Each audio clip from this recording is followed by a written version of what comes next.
It's 1980. Just above Midtown, an art gallery in New York is hosting their first exhibition at their new location in Tribeca. Just above Midtown, or JAM, is one of the few Black-owned art galleries in the United States. If you've never been to a gallery opening, they tend to be relatively laid-back affairs. Drinks are served, artists, collectors, and critics gather around new works of art.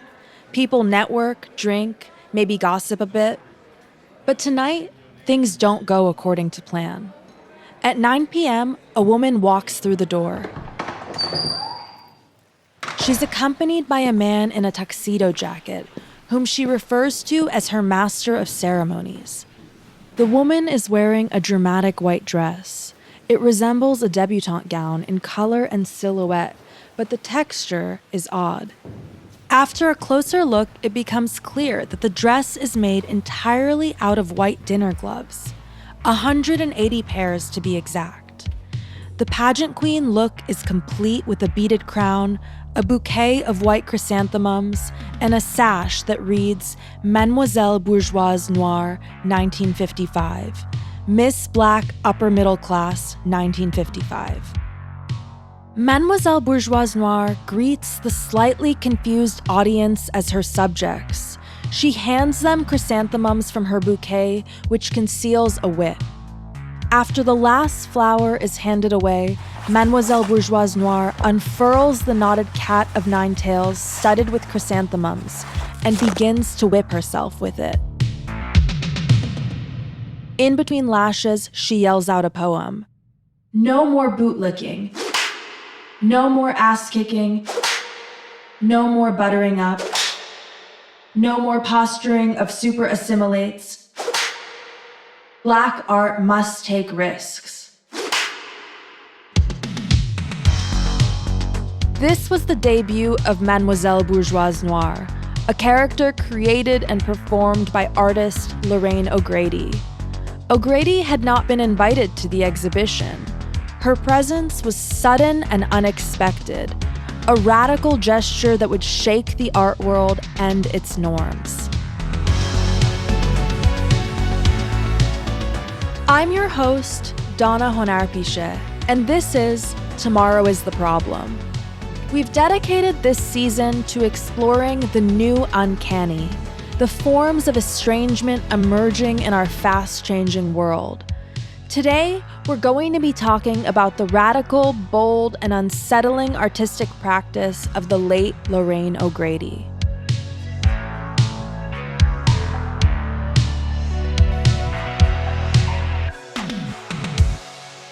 You have to imagine, and she delighted in this. Like when she would talk about this piece, she loved to think as she was making it how scandalized her family would have been, to see her in this dress.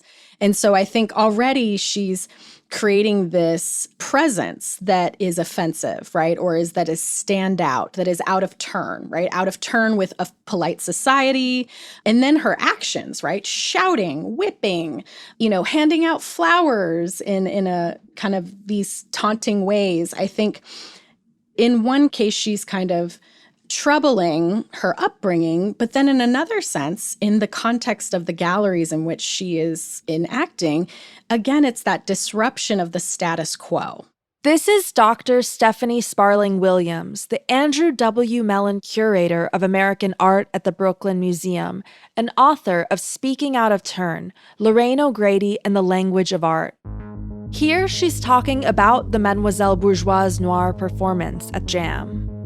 She was shouting a poem that was inspired by Leon Contran-Damas, which was an Afro-Caribbean poet who was also grappling with identity and biculturality with, French Caribbean cultural kind of tensions. And so she barged into this opening, shouted this poem, and, at the end of it, just this resounding, Black art must take more risks. And I think that there was that discomfort. You could see that people are kind of awkwardly delighted by this spectacle, not sure what to make of her as she whips herself, as she hands out chrysanthemums. It's a really interesting starting point for an artist who's just kind of making an entrance into the art world. The awkwardness that Stephanie mentions here is a key element throughout O'Grady's works. She consistently provokes a feeling of discomfort in the audience. However, a lot of mainstream coverage on Lorraine O'Grady overlooks this discomfort. For example, a lot of writing about the Mademoiselle Bourgeoise Noire performances focus on O'Grady's message to white audiences: desegregate white art spaces. And for most people today, that's a rather comfortable narrative. But O'Grady was performing for white and Black audiences. She's calling her fellow Black artists bootlickers and ass kissers. If that makes you uncomfortable, then good. That's the point. Part of what drew me to Lorraine O'Grady's work and drew me to others like her is the work made me uncomfortable. And I think makes a lot of folks uncomfortable. And it's not discomfort for discomfort's sake, but the project of revealing something incisive about the viewer themselves. This is partially why I think Lorraine O'Grady belongs in our season on the new Uncanny. The uncanny, as you may remember from our previous episode, is an unsettling feeling that brings to light everything that ought to have remained hidden and secret. Sometimes this causes discomfort and provokes fear. In Mademoiselle Bourgeoise Noire, O'Grady is herself an agent of this unsettling effect. Her performative gesture provokes a confrontation or an encounter that challenges the boundaries imposed upon Black artists. The first one, Mademoiselle Bourgeoise Noire, the performance itself, was just basically shouting out what the situation was. She had encountered a situation that she'd never before experienced, in the sense that she was like 45 years old when she did this performance, and she'd had many other lives and lived in many other worlds, and she had never encountered a world as absolutely segregated as the art world, in the sense that it was not just a social form of segregation, it was an intellectual and cultural form of segregation that was justified, as Zoe has said, with this, use of the word quality. But That's Lorraine O'Grady. She's talking to art historian and curator Zoe Whitley. They're at the 2018 Soul of a Nation Symposium, an event hosted by the Tate Modern and Crystal Bridges Museum. This was concealing a totally lethal combination of condescension toward Blacks, both Black capacity and Black relevance. And so the problem that she encountered when she entered the art world was both the fact of this absolute segregation and the fact that everyone seemed to have settled. This is the way it is. We have to just do the best we can. And unfortunately, Mademoiselle Bourgeoise Noire was not about settling. She was about breaking down doors. O'Grady uses the third person to refer to the character of Mademoiselle Bourgeoise Noire. Whilst distinct, there's a significant overlap between the performer and her persona. As she said, Mademoiselle Bourgeoise Noire had many other lives and lived in many other worlds. So did O'Grady. She was born to Jamaican parents. She studied economics and Spanish literature at Wellesley College, where she was one of 3 Black women. She became an intelligence analyst for the State Department. She attended the Iowa Writers' Workshop. She wrote for Playboy. She worked as a translator. Rolling Stone hired her as a music critic. And then, at the age of 40, she became an artist. Lorraine only began experimenting in visual art in the late 1970s with her series Cutting Out the New York Times. She was 45 when she created Mademoiselle Bourgeoise Noire. During this time, Black artists faced a lot of pressure to perform their Blackness in a specific way. In an interview, O'Grady said that she entered the art world in, quote, the tag end of an attitude among the Black intelligentsia that the most authentic intellectuals were those who could claim credibility from the street. I was coming from a rather different place. I'd been trained in a very elitist way, and I felt as I watched some artists who were very bourgeois claiming credibility from the street that, in fact, What they were doing was in some ways being complicit in their own invisibility, end quote. O'Grady was not just navigating an art world that was segregated and gendered, racialized, but also she was, for, largely the first time, navigating Blackness, right, in Black communities and Black politics, Black cultural politics. In many ways, she had not encountered, certainly not at Wellesley, certainly not in Boston, Massachusetts. So I think she's navigating the complexities and the multitudinous of Blackness at the same time that she's trying to exist in an art world that's consistently lumping her and categorizing and segregating her, relegating her.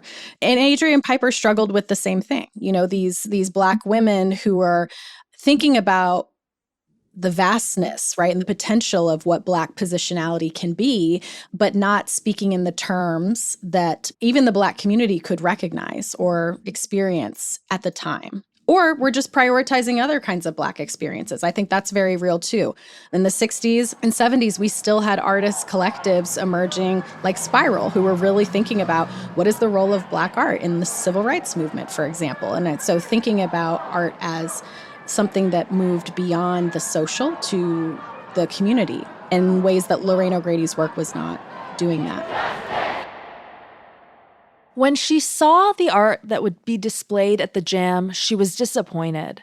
At the time, O'Grady was influenced by the futurist idea that art had the power to change the world. But the art she was looking at seemed timid.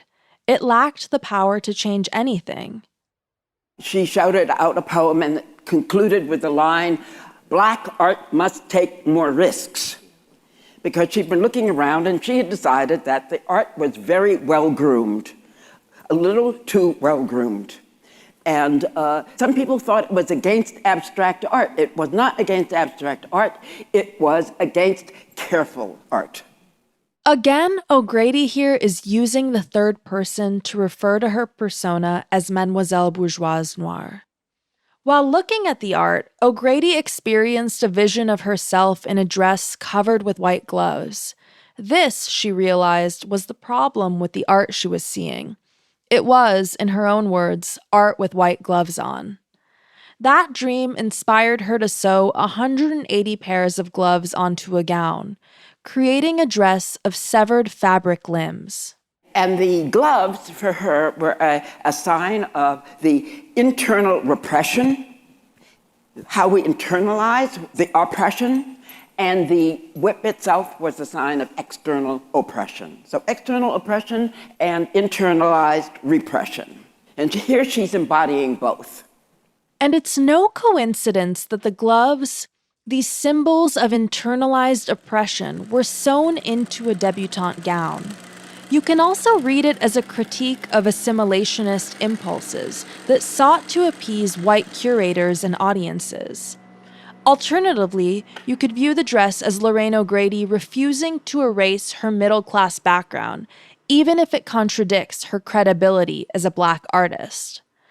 O'Grady donned the dress and the persona of Mademoiselle Bourgeoise Noire several times over the next 3 years through guerrilla invasions of art spaces. In 1981, the New Museum put on an exhibition called Persona, featuring the works of 9 artists who used personas in their work. All the artists were white. The New Museum put on a personae show. It was called Personae, and I called it the 9 White Personae Show. And they put the show on, and then the education department had called me and asked me to do the educational outreach for the school children. And I said, let's talk about it after the opening. O'Grady put on the persona of Mademoiselle Bourgeoise Noire and crashed the opening. She stood in front of attendees and screamed a new poem. Wait in your alternate spaces spitted on fish hooks of hope. Be polite, wait to be discovered, be proud, be independent, tongues cauterized at openings no one attends, stay in your place. After all, art is only for art's sake. That's enough. Don't you know Sleeping Beauty needs more than a kiss to awake? Now is the time for an invasion.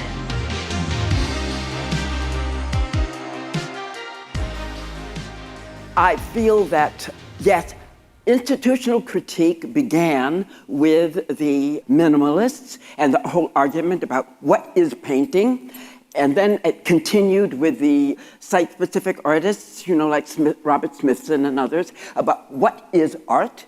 But in all of the time that I had sort of been looking and thinking, I had not seen any institutional critique that was anti-racist and pro-feminist.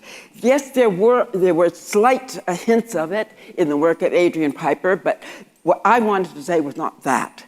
And the same thing is true. Martha Rossler, I think, did some feminist institutional critique, but I knew that mine was not that.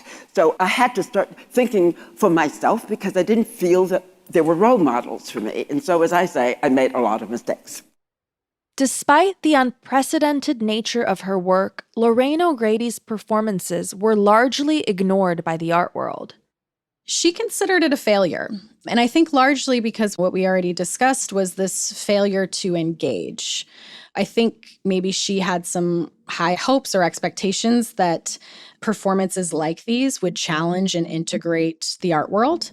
So, for example, the New Museum had just recently opened a show called the Persona Show. And it was a group show of white artists who were kind of working through personas in their work. And she decided to perform her persona at that opening and in that space because no other Black artists were represented. And so I think the reception was kind of ignoring it, right? The work doesn't even become something that is discussed in seriousness until several decades later.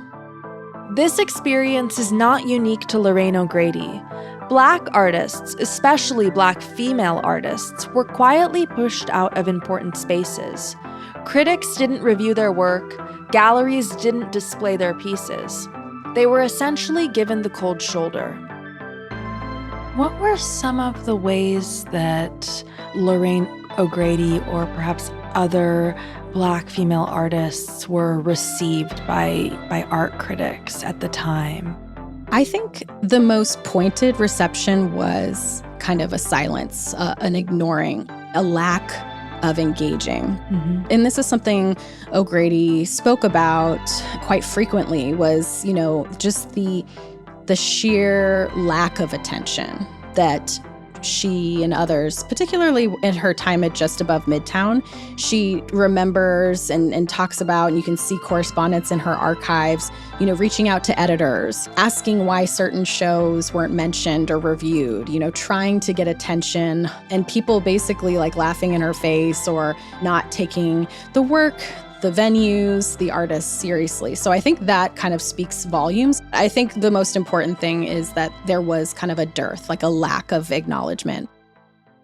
The few Black artists who did manage to break into a more mainstream success faced another challenge. The predominantly white art institutions did not engage with their work authentically. They racialized the art, exoticized the artist. I will say Adrian Piper is an interesting figure because she was someone whose work was being reviewed, and she did a lot of work. Part of her own practice was kind of refuting or breaking down, speaking back, trying to right the record, if you will, on her work, because she often felt it was being misinterpreted, often willfully misinterpreted. So I do think that there's also that aspect with Black women. When they are given the space, the engagement lacks true thoughtfulness and true rigor. While the persona of Mademoiselle Bourgeoise Noire evokes the uncanny, not all of O'Grady's performances as that character fall under that category. In 1983, O'Grady created a participatory performance art piece called Art Is. That's Art Is followed by an ellipses. Art is ... I'll let our next guest, Harry Burke, an art critic and PhD candidate at Yale University, describe the piece. Art Is was a performance held in Harlem's African American Day Parade in September 1983, where Lorraine brought a very classic, large, gilded picture frame into the streets of Harlem. She then proceeded to present the frame to people watching the parade and give them the opportunity to be photographed. So the resulting photo series is a series of pictures of working people, all of them African American, posing joyfully in this frame. The photos from this event at first glance are largely playful. Children, excited to be photographed, beam behind the golden frames. People pose, stick their tongues out, kiss their companion on the cheek. It looks like a hot, happy summer day. The one kind of very interesting detail is that the photographs, they're not cropped tightly around the frame, but you see a lot of the street atmosphere, you see a lot of the carnival atmosphere in the picture. As a result, what's happening outside of the antique frames is often just as visually interesting as what's happening inside the frame. So you get both a sense of the portraits as well as a sense of the parade. It's a beautiful performance in which a kind of picture making is integrated into a community social event. The title of the series, Art is ...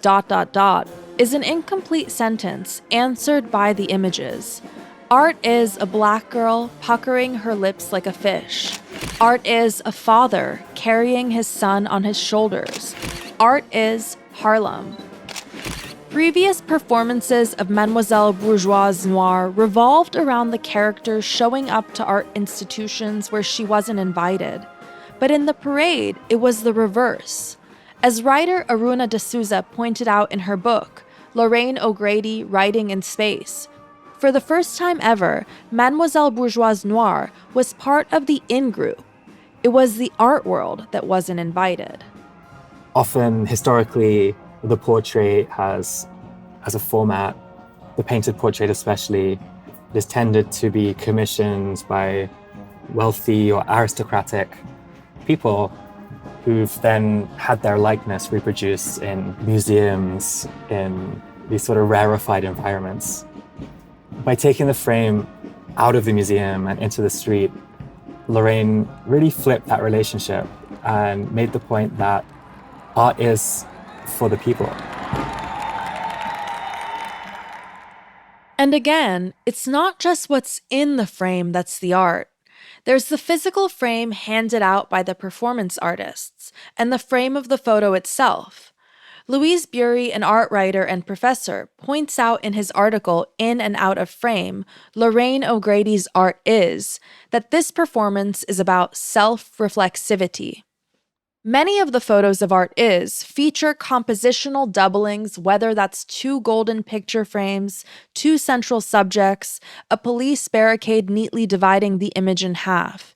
Bury writes, quote, "The image's doublings amplify the self-reflexivity that runs throughout all of Art Is. Not only does this title signal that this is art about art, but each image in the show contains an actual picture frame, often multiple picture frames within the larger frame of the photograph. Sometimes even there is a frame within a frame within a frame, or a frame overlapping a frame within a frame. Framing in the piece thus becomes method, content, and metaphor," end quote. Later in the article, he continues, quote, "Ordinarily, frames mark the disjunct between inside and outside, the line of difference between image and museum wall, family portrait and mantelpiece. But because the frames of Art Is contain no actual pictures, what we can see inside of them is always coextensive with what we can see outside of them, and thus the borders between inside and outside come to seem arbitrary," end quote. In many ways, we can say that the series kind of liberates the subject of portraiture. Another point that the series makes, which I think is also really important, which is inherent in the title, is that it also affirms that art can be whatever you want it to be. And maybe that sounds simplistic, but I think in many ways that sentiment echoes the kind of joy of the parade, of the carnival moment on the streets of Harlem. The sense that anyone can write their own story, anyone can create their own situation, their own kind of moment. So it was also tremendously activating. Whilst Art Is may inspire its audience, It's not simply an inspirational, feel-good piece. There's a single image of Lorraine O'Grady in the Art Is photo series. She's in character as Mademoiselle Bourgeoise Noire, but her outfit is noticeably pared down. Instead of her iconic 180 dinner glove dress, she wears a simple white shirt and trousers with 2 gloves pinned to the collar. There's no tiara, no whip. If you'll notice, Mademoiselle Bourgeoise Noire did not always wear a gown and a cape made of 180 pairs of white gloves, 360 in all, right? Sometimes she rolled her sleeves up and she wore them pinned to her karate outfit. This is by way of saying that I didn't include this in the installation, but the fact that I didn't has made people less aware that art is not just a feel-good performance in Harlem. It was part of a larger conceptual art institutional critique project, which I call the Mademoiselle Bourgeoise Noire Project. This is O'Grady giving a talk looking back on Art Is. There's a video of her lecture. In it, you see her going through a slideshow. She shows the audience a series of pictures from the performance. She shows images of the frames she used, the float, the performers dressed in white. Okay, now we're at Art Is. The basic elements are the float with the 9 by 15-foot frame, the cadre of artists who are carrying gold frames, the very old, which is the Renaissance ballroom, which is now shuttered and decayed, and the very young. Here she changes slides. In this new photo, we see a black performer in the foreground. Her back is to the camera. She's holding up a golden frame. Behind the frame, a white police officer, hand on his chin, looks down and to the side. Slightly behind the officer, in the left corner of the frame is a black woman, wearing sunglasses and a colorful striped dress. She's smiling, but restrained. The kind of smile you'd give to a receptionist at the doctor's office. She's not looking at the camera, the cop, or the performer, just sort of over her shoulder. But for me, the most important part of it is the thematic of the piece is about the difference in perception and self-perception that is caused by the policing of the situation. So as soon as that policeman leaves, that happens. She changes slides. The police officer is nowhere to be seen. He's left both the literal frame and the frame of the photo. The woman, who we now see is accompanied by a child and a teenage girl, is grinning. She might even be laughing. She leans towards the frame, making eye contact with the performance artist. O'Grady alternates between these 2 images, one with the cop and one without the cop. It's hard to explain just how different these 2 photos feel. In the absence of the policeman, the woman just seems more herself. You get a sense of her personality, her playfulness. First the policeman, there she is in the background, and then that. So the entire installation was about that. Once you notice the presence of the police in Art Is, you can no longer reduce the series to merely a feel-good, empowering piece. You start to see the effect of police, even when policemen aren't shown. Louise Bury writes, quote, "Police barricades are visible in a number of the other photographs, and like the frames, can be read as form, content, and even metaphor. But this distant view of them more starkly reminds us of their territorial function and its insidious, punitive undertones.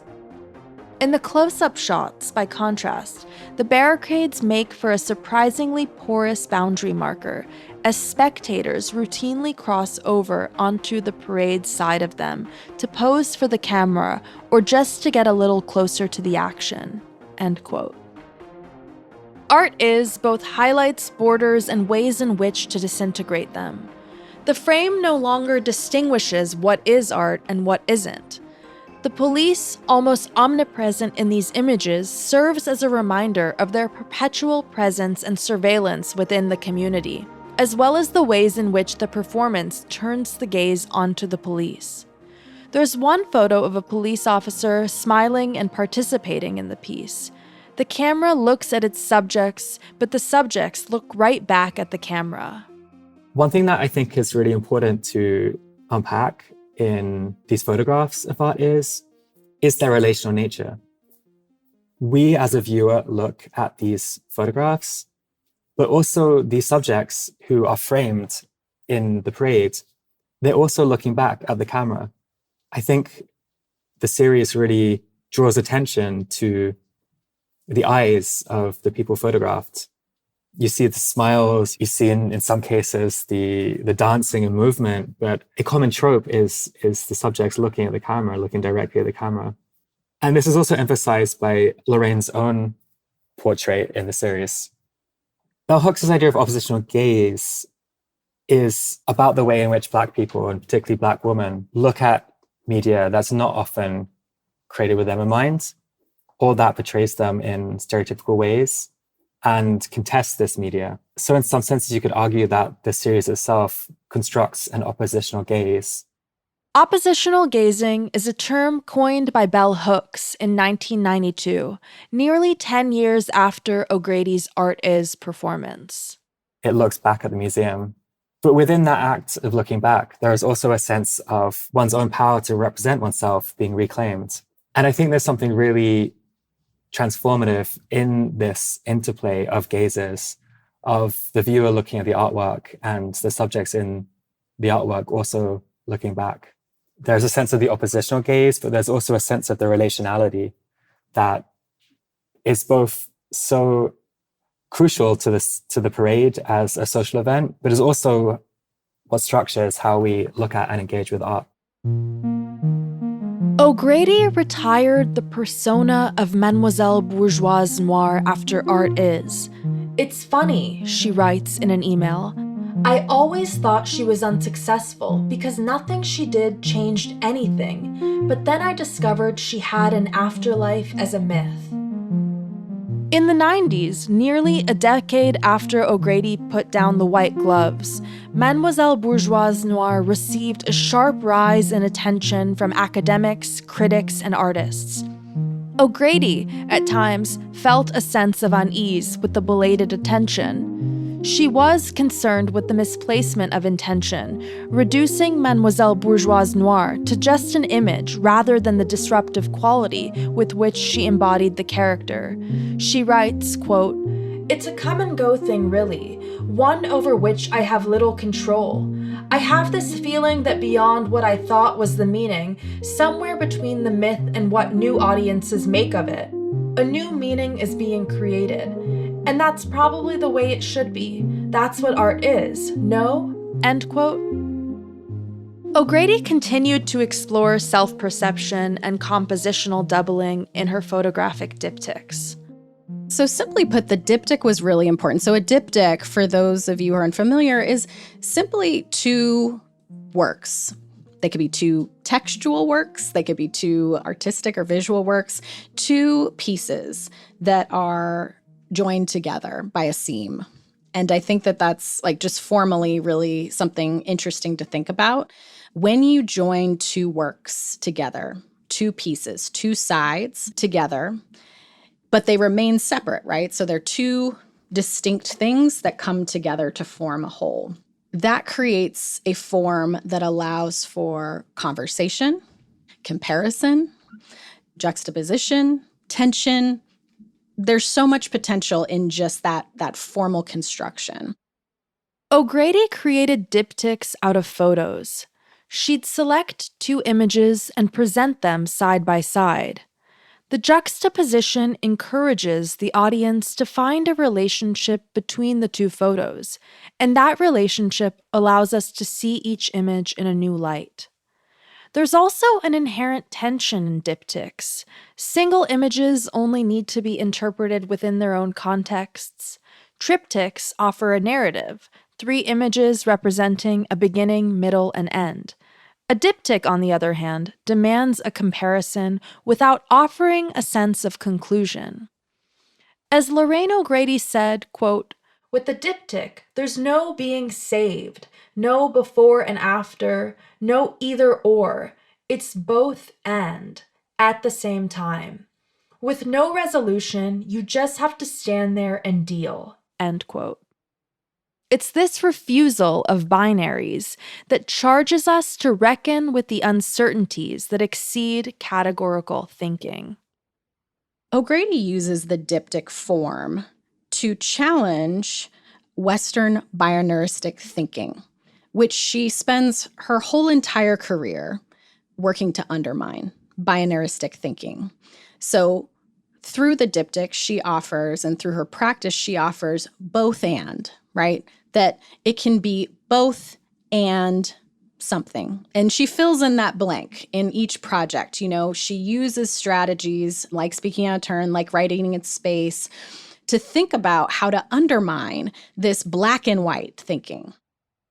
O'Grady worked through this transcendence of oppositional thinking in her photo installation from 1994 entitled Miscegenated Family Album, which juxtaposes family portraits with images of ancient Egypt. The series of diptychs was heavily inspired by O'Grady's relationship with her sister, Devania Evangeline. Devania had died unexpectedly when Lorraine was still in her 20s, rendering the body of work into an act of archival work as well as a gesture of mourning. In her own words, O'Grady writes, quote, "My older sister Devania had died just weeks after we'd got back together, following years of anger and not speaking. 2 years after her unanticipated death, I was in Egypt. It was an old habit of mine, hopping boats and planes, but this escape had turned out unexpectedly. In Cairo in my 20s, I found myself surrounded for the first time by people who looked like me. This is something most people may take for granted, but it hadn't happened to me earlier in either Boston or Harlem. Here on the streets of Cairo, the loss of my only sibling was being confounded with the image of a larger family gained." End quote. And so O'Grady used these autobiographical pieces of her life, right? Her relationship specifically to her older sister. So you see her sister's children, you see images of her sister, you see images of O'Grady on one side of the diptych pairings that accompanied this full stage performance. But then you also see another set of family images, and these she pulls from ancient Egypt in another complex relationship between two sisters. After juxtaposing Devania and Nefertiti, a queen of the 18th dynasty of ancient Egypt, O'Grady continued these pairings, creating historical and familial intimacies between the African diaspora and ancient Egypt. She links Candace, Devania's daughter, with Ankhesenpaten, Nefertiti's daughter. Devania's husband is positioned next to Nefertiti's husband. O'Grady pairs images of herself with images of Mutnejmet, Nefertiti's younger sister. And so in this performance, which is about mourning, it's about grief, it's about reconciliation, like how to reconcile this divide, right? This tension between two sisters when the other is no longer with us. And she uses things like the Book of the Dead, readings from it in the performance. And so what remains are these pairings. The similarities between the two images are, for lack of a better word, uncanny. O'Grady managed to find photos of her family members where they're coincidentally making the same expressions and poses as statues of the Egyptian royal family. The likeness created in these diptychs is not random, though. The series began when O'Grady visited Egypt and identified her own features in the people she saw for the first time. It was also in Egypt that O'Grady saw the racist history of Egyptian scholarship, which rejected the idea that Africans could create high civilization. This series subverts that claim and instead builds on the relational aspects of Egyptian art as distinctly tied to African traditions and beliefs. And so not only is she commenting on a fraught sister relationship, but she's also thinking about kinship. stone kinship, this ancient kinship that she's, these similarities that she's trying to draw out, or that she's recognizing between these photographs and the stone itself. So that's what we see in Miscegenated Family Album. This kinship O'Grady felt with modern Egypt extended to ancient Egypt. She recognized herself and her family in the statues, mural, and papyrus art.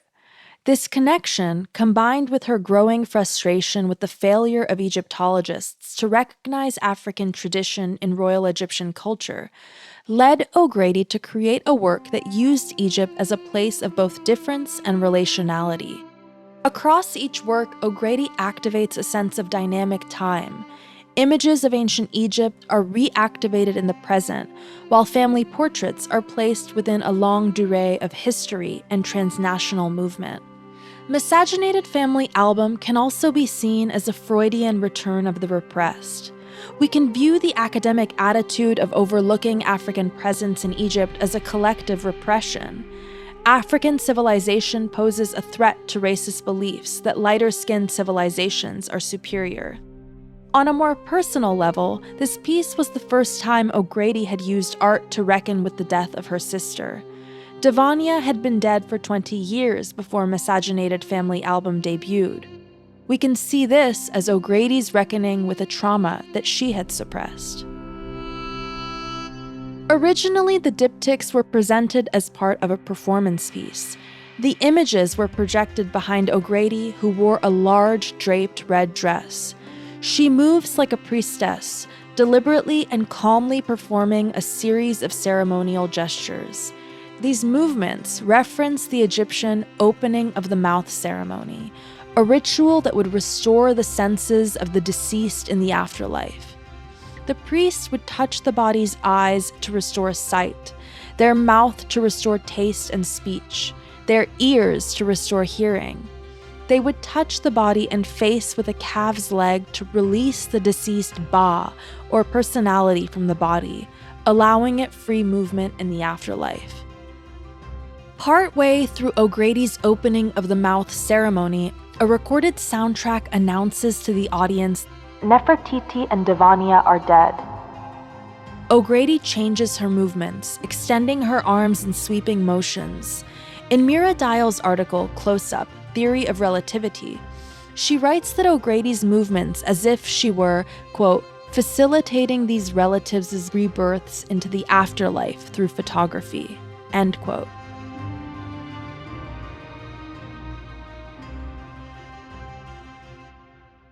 This series highlights a tension between connection and isolation. As Dial points out in her article, while the diptychs highlights the connective intimacies between O'Grady's family and the ancient Egyptian royals, they are also visually separated through distinct frames.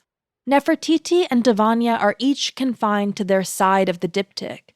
An afterlife may offer a reunion, but only amongst the deceased.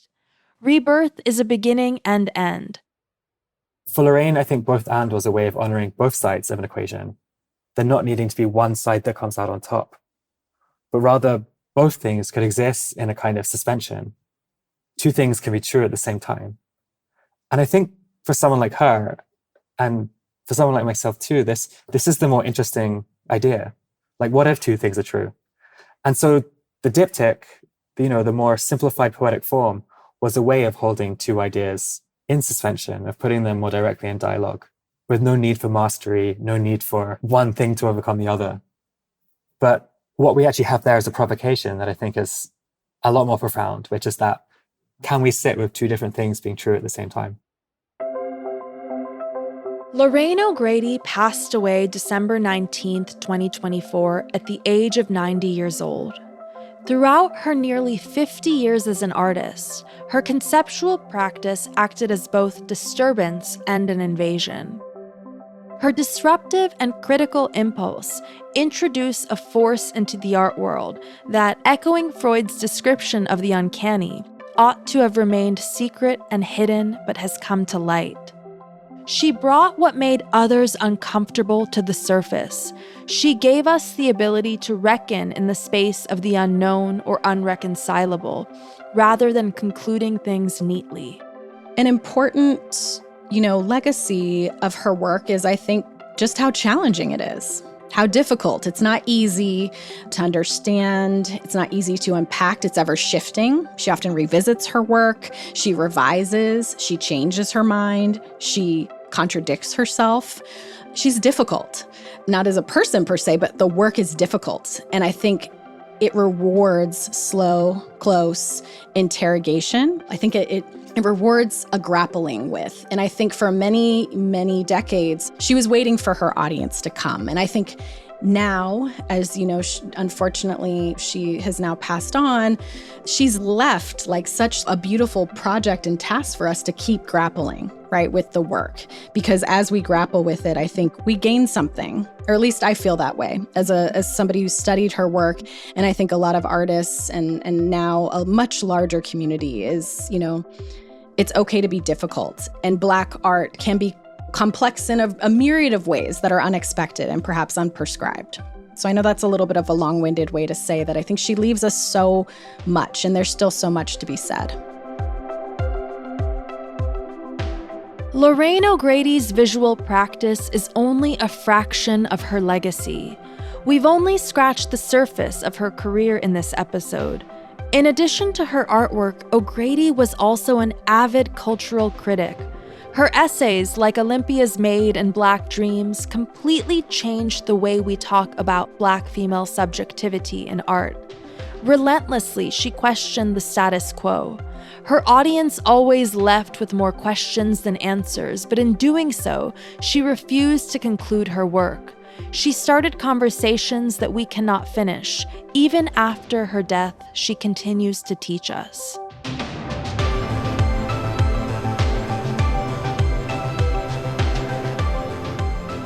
This episode of Tomorrow is the Problem is produced by ICA Miami's Art and Research Center in partnership with Frequency Media and supported by the Knight Foundation.